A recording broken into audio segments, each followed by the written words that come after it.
Bom dia, pessoal, tudo bem com vocês? Comigo tá ótimo. Olha, gente, hoje eu tô aqui de novo fazendo uma caminhadinha. Estou mais a minha filha, ó.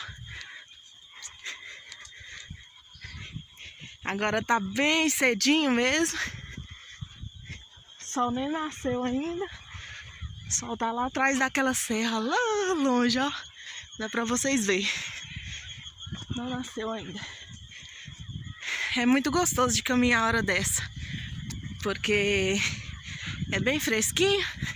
E aqui esses dias tá fazendo bastante frio. Aí acabou que tá fazendo até um friozinho. Olha, minha filha tá até de blusa. Hoje meu filho dormiu mais que a cama. Aí ela veio comigo. Olha a estradinha lá atrás, ó. A gente tá bem distante de casa.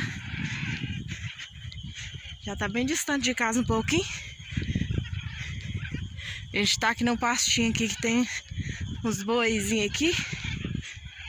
Hoje eu não vou até no córrego, não. Tô ficando com medo de ir até nesse córrego, porque aqui anda uns... aparecendo lobo, essas coisas. E eu tenho muito medo. Principalmente quando tá eu e a minha filha. Pessoal, muitas pessoas assistem o vídeo da gente, mas não deixam joinha. Deixa um joinha pra gente.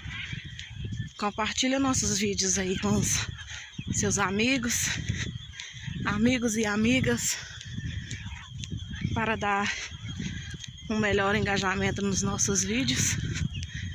A gente agradece muito. Gente, olha, eu vou encerrar agora, porque eu vou voltar. Eu quero correr um pouquinho.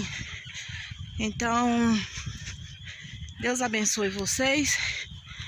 Fica com a gente aí até o final. Eu vou estar encerrando o vídeo com as imagens aqui bonitas que eu vejo aqui. Fiquem com Deus.